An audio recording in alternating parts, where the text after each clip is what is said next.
saw 1 billion women were going to be in menopause by 2025. And I went, what? How is that possible? Tamsen Fadal is an Emmy Award-winning journalist, author, and women's health advocate who has become a leading voice in the conversation around midlife and menopause. Women are incredible.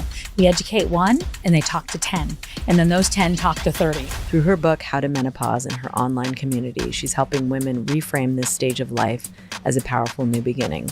It's a reset. It is a reset. It's not just something that we made up for social media. Like it's actually scientifically backed. Today, we'll discuss how women can take back their power, embrace change, and find community in the process. We're so happy to have you here with us again, as always. You have been so open about stepping into midlife and menopause. What was the turning point when you decided, I'm not going to keep this quiet anymore? Oh, I decided I wasn't going to keep it quiet anymore when I realized the lack of information. I mean, I really was hit with it. I didn't know what was going on. I went chasing doctors and symptoms and trying to figure it all out. And when I finally hit upon it, I remember the number that I saw. I saw 1 billion women were going to be in menopause by 2025. And that was like the end of 2020, early 2021. And I went, how is that possible? And so when I had the symptoms hit me and I realized I didn't have a lot of answers, that's when I started talking a little bit about it. And then it got a little louder and a little louder. And was there a bit of a wild goose chase with diagnosis and misdiagnosis of symptoms? Oh, there was a huge wild goose chase. I went from my gynecologist who wrote "In Menopause, Any Questions." I got put on Lexapro before that, antidepressants, because they said I had anxiety.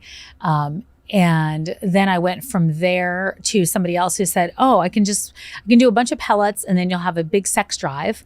And so that was like my next one. And then I had somebody say, I don't know if you should do hormone therapy or not because your mom had breast cancer. And so then that scared me. And then I finally found, I think I was like on my 5th or 6th doctor, and I found somebody that explained it to me and then agreed to do hormone therapy with me. Amazing. Isn't that unbelievable? It really is. It's unbelievable. Properly, and it's unbelievable and so wrong. It's, criminal. You posted something on your Instagram recently that struck me. You said 70% of women say that perimenopause disrupts their lives, and yet only 25% of those women feel comfortable talking about it with their doctor. Mm-hmm. Isn't that shocking? It's shocking. How do we get women to advocate for themselves? I think that is the most important thing we can do. We're not going to redo a test that we're not going to redo a study that's going to take another 20 years. I don't know that we're going to be able to quickly educate every doctor in every discipline, but I do know that women are incredible. And we've galvanized so many of them so far that I feel like we educate one and they talk to 10. And then those 10 talk to 30 and those 30 talk to 50. And I think that's the only way we're going to be able to do that. So women, 1, have the information, 2, feel comfortable talking about it, and 3, say, hey, if this doctor is not listening, I'll go find somebody who will.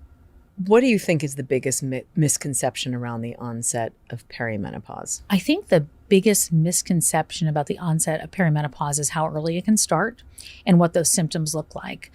And I think that it's probably scary to a woman to say, oh my gosh, I'm trying to get pregnant right now, but I have to talk about perimenopause too. I can understand that fear.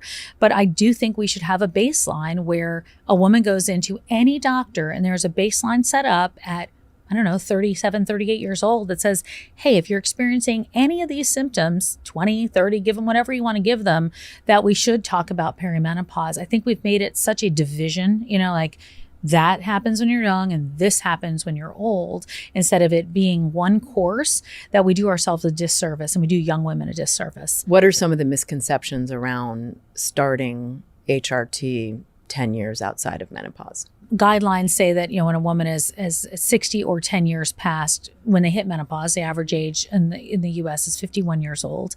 And I think that what happens, there's guidelines that say, okay, if you're hit 60 or you hit those 10 years, that, then you're at a higher risk for other things if you didn't start hormone therapy. So women have in their mind, I'm 60, I'm too late. But we've seen more and more doctors come forward and saying, no, that's not the case. It's a case by case basis. We weigh those risks. We look at where you're at. If you don't have anything that's pre-existing or contraindication to what we look at, it's quite possible you could go on hormone therapy. And there are some doctors that will put you on hormone therapy.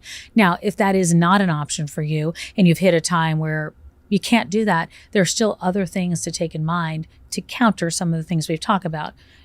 Weightlifting to protect your bones, because if you're building muscle around your bones, that's an option for you. Looking at different things for brain health and looking at different things for heart health. So I think there's a misconception that it's too late because I wasn't offered it when I was 45 years old. And that's not the case. You can find a doctor, you can find a telehealth that will be willing to talk to you about that. There is a lot of talk around about menopause-induced divorce, which of course blames women for the failure of marriages. How would you reframe this, having gone through a divorce yourself? Oh gosh, I would reframe it in so many different ways. First of all, yes, is there a correlation between, when we see women filing for divorce after a certain age or in their 40s, and often being the person that's filing for divorce, we do see a lot of that.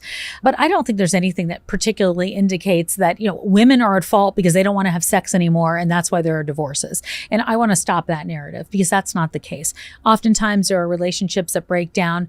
Yes, there can be a lack of communication, because during this time, not everyone's aware of what's going on.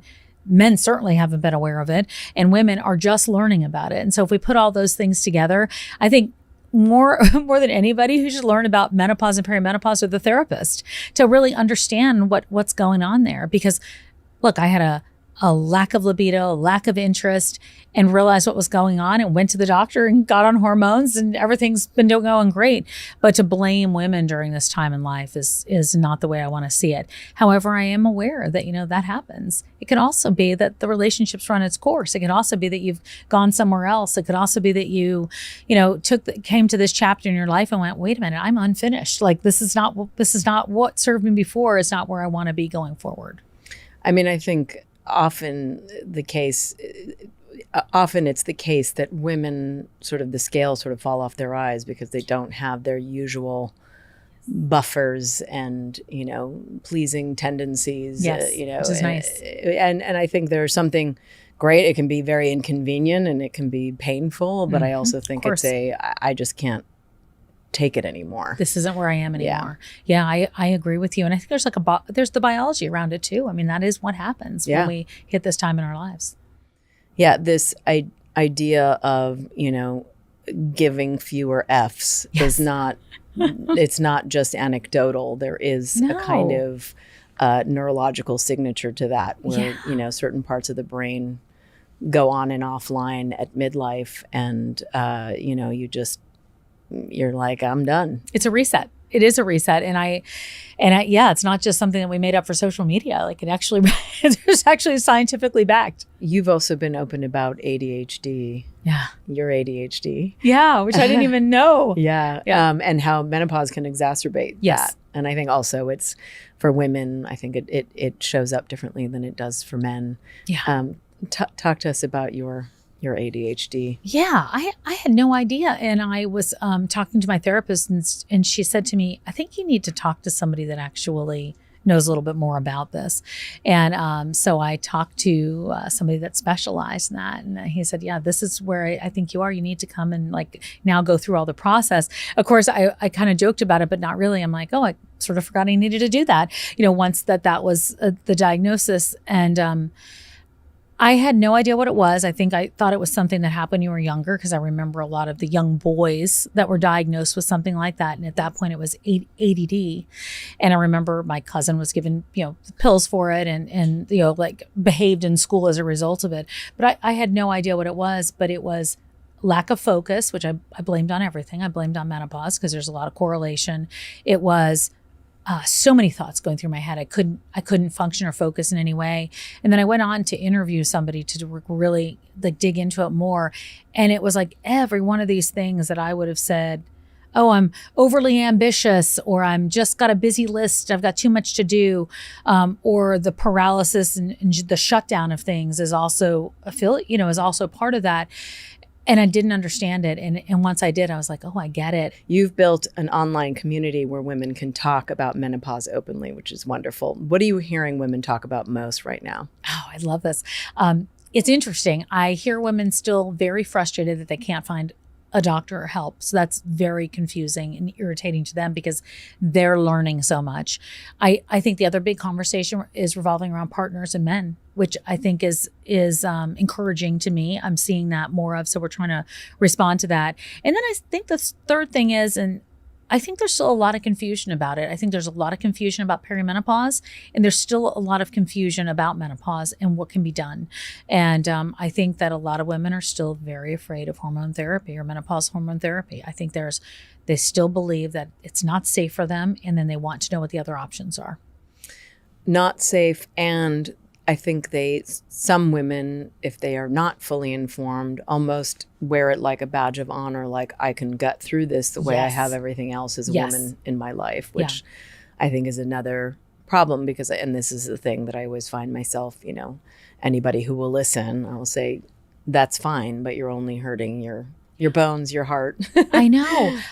You're right about that. I think it's that it's not that bad, or, it hasn't gotten bad enough. And I don't know where well, I do know, but the bad enough for women is just, we move it into every area of our life. You know what I mean? It's not bad enough. It's not, it shouldn't be bad enough. Bad enough is not where you want to be. And I think that that's a lesson we can all take on in all different areas. Are there things you're seeing millennials or Gen Z approach differently when it comes to women's health than you've seen in our generation and in older generations? Yeah, what a great time to be looking at health now, right? Gen Z and millennial. I think they understand the health of their mindset. I do, better than I ever did. That was definitely not something I ever thought about. I didn't worry about any of those things. I worried about like the outside much more. And then I also think they're curious. They're curious about how to be healthy or well-rounded all over than just one area or another area. And then they know the word perimenopause. Like I didn't even learn that till I was in my 50s. I didn't know that word literally in my 50s to learn that word. And menopause wasn't something I thought about until, I saw it in my patient portal at 49 or whatever it was. So I think they've got such an advantage, and I hope they take advantage of it.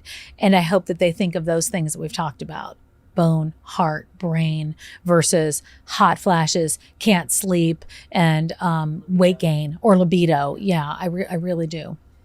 What's one thing you think that media still gets wrong or is still missing when it comes to covering menopause and perimenopause?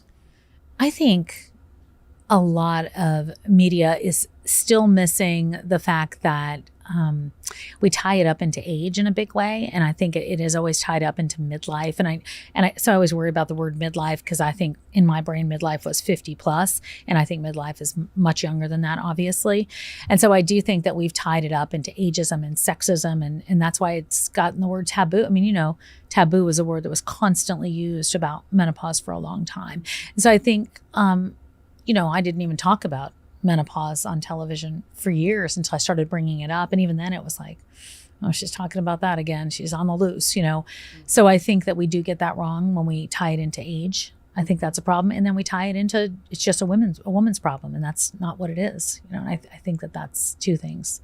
I imagine you probably hear stories of women going into doctor's office and immediately feeling shut down. What is your advice to them when they feel like they get a whiff of no in terms of hormones? I think it's always hard, right? Because you've been with this doctor for 20 or 30 years. I was with my doctor for 20 something years, and walking away was like walking away from the person that's been doing your hair perfectly forever. Like this is just your comfort level person.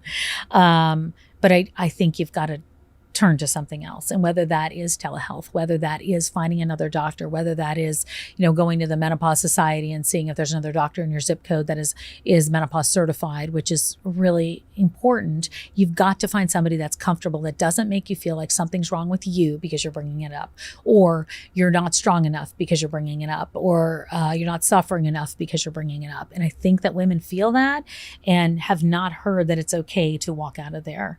And it's hard to do. I don't think it's easy. I don't say like, just leave there and you're fine. I don't think it's easy at all, but I think it's necessary to get the help you need. You can even do that when you call the receptionist. Yes. To vet to see if they are hormone friendly. I think you have to. I think you have to say, does Dr. So-and-so, hey, I'm coming in for my appointment today. I need to check. Is Dr. So-and-so comfortable talking with me about menopause and willing to talk to me about an option of hormone therapy? That's it. I never want to blame the doctors because, a lot of them got an hour to a week of training in medical school. But we're at a place right now where we're teaching women. So I have to assume that doctors are hearing the same conversation. And I'm hopeful that their ears are open and they're open to hearing it. And if they don't want to listen to advocates or thought leaders, that they're listening to fellow doctors about what's going on, or the research. Thank you so I love much for talking to being you. here. This is so much I love fun. it. I could love go it. on and on forever. Okay, all righty. I'm with you.